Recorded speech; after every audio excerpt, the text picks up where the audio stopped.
दर्शनाची रांग लागलेली आहे वेगवेगळ्या ठिकाणी, काय सांगाल? आज या ठिकाणी सिद्धिविनायकाचे दर्शन घेऊन सिद्धिविनायकाच्या चरणी हीच प्रार्थना केलेली आहे की एक विकसित मुंबई, एक सुरक्षित मुंबई निर्माण करण्याकरता आम्हाला शक्ती द्यावी, आशीर्वाद द्यावे आणि आजचा हा दिवस हा मुंबईच्या भविष्याच्या दृष्टिकोनातून, उद्याच्या मुंबईच्या निर्मितीच्या दृष्टिकोनातून आणि मुंबईतल्या भविष्याच्या पिढ्यांचं रक्षण करण्याच्या दृष्टिकोनातून हा ऐतिहासिक ठरो अशा प्रकारची प्रार्थना आज सिद्धिविनायकाच्या चरणी केलेली आहे. इतर उमेदवारांकडून मराठीच्या अस्तित्वासाठी मराठी माणसांना मतदानाला यावं अशा पद्धतीचं आवाहन केलं जातंय.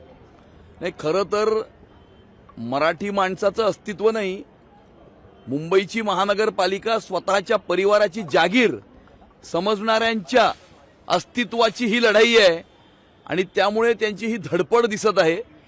परंतु गेल्या 11 वर्षामध्ये या मराठी माणसासाठी, मुंबईकरांसाठी, मुंबई शहरासाठी खऱ्या अर्थानं जे काम झालेलं आहे, मराठी भाषेला अभिजात भाषेचा दर्जा प्राप्त करून देण्याचं काम प्रधानमंत्री नरेंद्र मोदीजींनी केलेलं आहे आणि वरळीतल्या बिडडीचा इथल्या 160 फुटाच्या घरामध्ये राहणाऱ्या मराठी माणसाला त्याच ठिकाणी 560 फुटाचं घर तयार करून देण्याचं काम हे सन्माननीय मुख्यमंत्री देवेंद्र फडणवीस साहेबांनी केलेलं आहे. त्यामुळे मराठी माणसाला, मुंबईकराला, मुंबई शहराच्या नागरिकाला हे चांगलं माहिती आहे की मराठी माणसाची, मुंबईकरांची आणि या मुंबई शहराचा विकास कोणी केलेला आहे आणि येणाऱ्या काळामध्ये या मुंबई शहराची सुरक्षितता अबाधित कोण ठेवू शकतं. काल मुंबादेवीचं दर्शन संपूर्ण ठाकरे कुटुंब घेताना पाहायला मिळालेलं आहे आणि भावनिक आवाहन देखील केलेलं आहे. काय वाटतं, आव्हान तगडं होईल तुमच्यासोबत? नाही, मुंबादेवीचं दर्शन घेण्याचा अधिकार हा सगळ्यांना आहे, सगळ्या भक्तांना आहे.